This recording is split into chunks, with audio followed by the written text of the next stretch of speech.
You're lying. The prosecutor's voice was razor-sharp, but Olivia didn't even blink.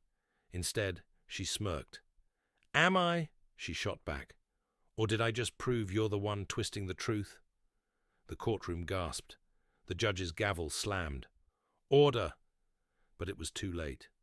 A 17-year-old girl had just torn apart the prosecution's case like a seasoned lawyer. The prosecutor flipped through his notes, scrambling for a comeback. He had underestimated her. They all had. Judge Morrison, known for his merciless rulings, adjusted his glasses, voice suddenly unsure. Miss Carter, are you saying you uncovered evidence proving your brother's innocence, that the police didn't find? Olivia's smirk grew. No, Your Honor. She stepped forward. I'm saying they didn't want to find it. Silence. Heavy. Suffocating. This wasn't just about her brother anymore. This was about corruption, power, and a system built to bury the truth. And Olivia? She wasn't backing down. If you believe in justice, hit like, subscribe, and comment below, because what happens next changes everything. Olivia Carter never planned to be in a courtroom, let alone standing against seasoned prosecutors.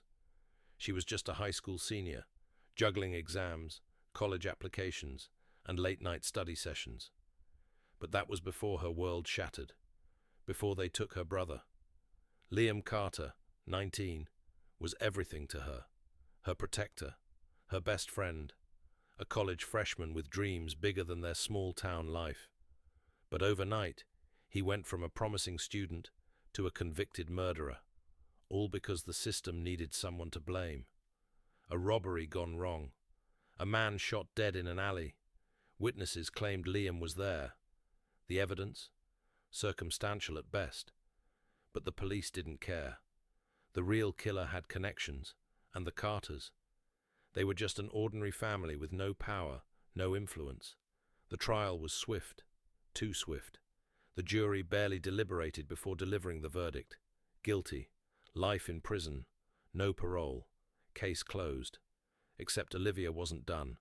She saw the inconsistencies, the missing security footage, the shaky witness statements, the lack of forensic evidence tying Liam to the crime. If the truth wouldn't come out on its own, she'd drag it into the light. She spent every free moment digging through case files, old police reports, anything that didn't add up. And then she found it. A loophole in the prosecution's case, a detail they hoped no one would notice. And now, standing in this courtroom, facing down men with decades of experience, Olivia knew one thing. They picked the wrong family to frame. The prosecutor smirked, shuffling his papers as if the case was already won. The courtroom was filled with reporters, spectators, and skeptics, none of them expecting what was about to happen. Olivia stepped forward, her heart pounding, but her voice steady. Your Honor, she began, her gaze locking onto the jury. The prosecution wants you to believe my brother is guilty. But what if I told you the evidence they built this entire case on is a lie? A ripple of murmurs spread through the room. The prosecutor's expression flickered, just for a second, but Olivia caught it. Objection, he snapped, rising to his feet. This is a baseless accusation. Judge Reynolds raised a brow. Miss Carter, do you have something to back this up? Olivia didn't hesitate. Yes, Your Honor. She walked to the evidence table, picking up a crime scene photo. It showed a single bloody footprint near the victim's body. The prosecution claimed it belonged to Liam, the murderer. This footprint, Olivia said, holding it up for the jury to see, was the prosecution's smoking gun. But there's a problem. She lifted another image, the actual shoes Liam was wearing that night. They don't match. The courtroom erupted. The judge slammed his gavel.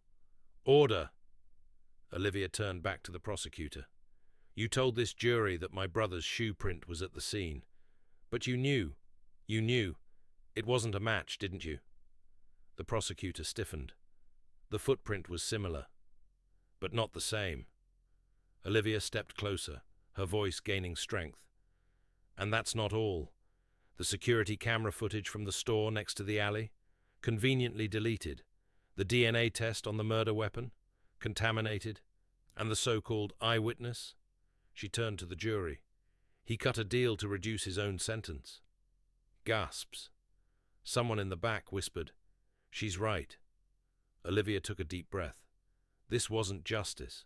This was a cover-up. The jury's expressions shifted, uncertainty creeping into their eyes. The prosecutor was sweating now, and Olivia wasn't done yet. The prosecutor's face hardened, but his hands clenched ever so slightly. He knew he was losing control of the courtroom. Judge Reynolds studied Olivia carefully.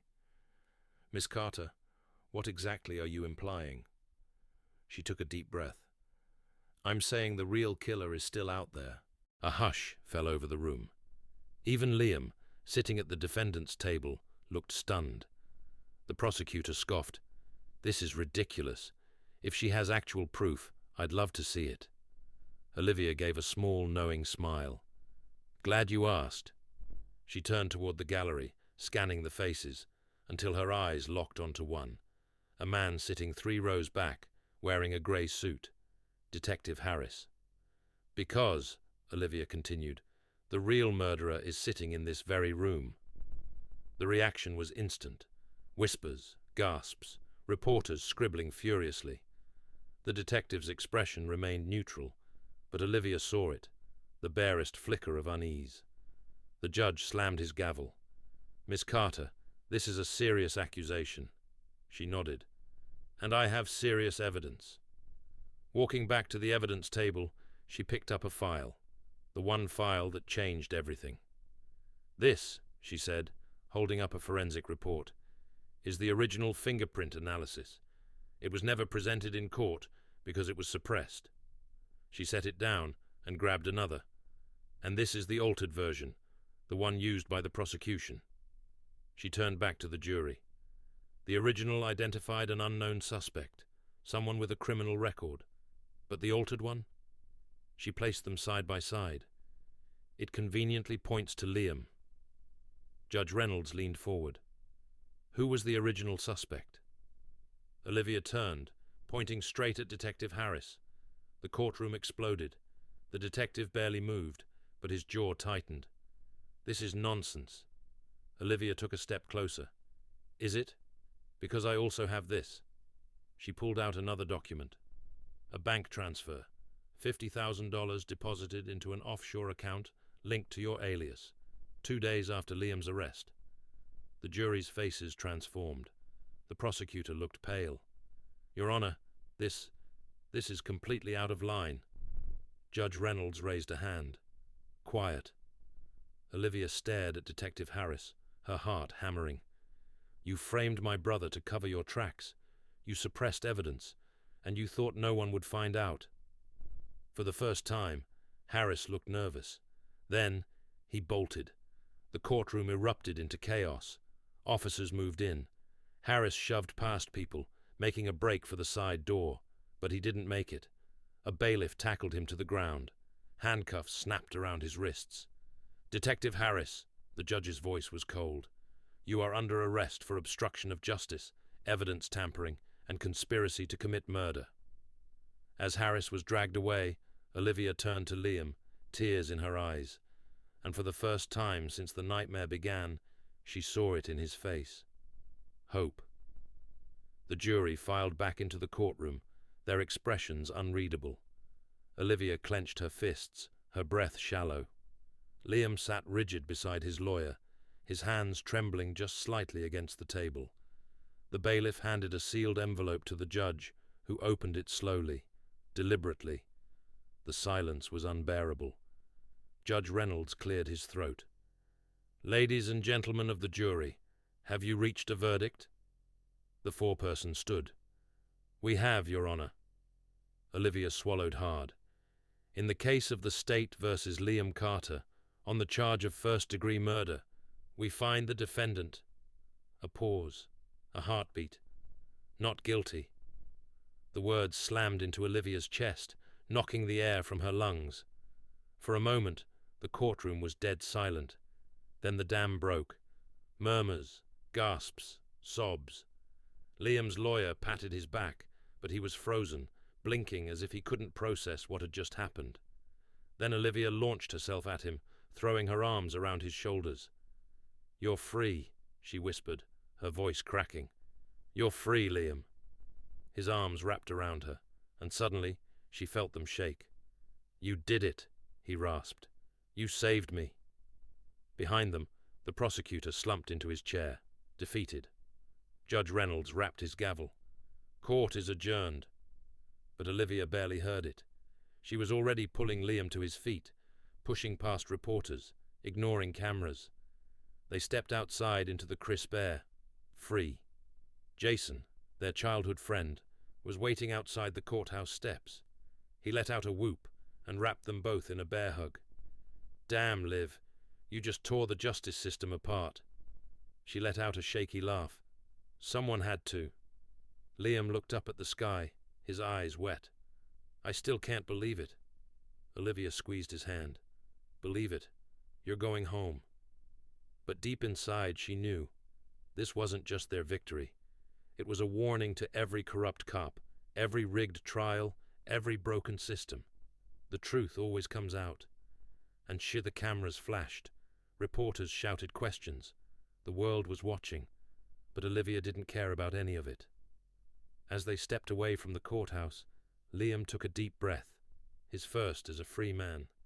His voice was hoarse but steady. "I thought I'd die in there." Olivia tightened her grip on his arm. "Not while I'm alive." Jason grinned.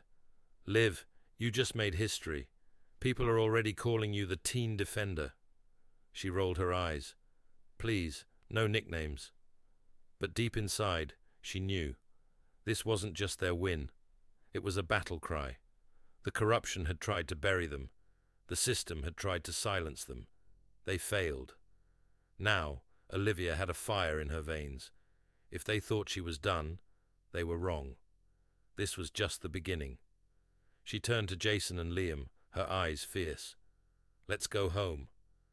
But in her heart, she knew her fight for justice had only just begun. If this story gripped you, if you believe in fighting for the truth, hit that like button, subscribe, and drop a comment below. What would you have done in Olivia's place?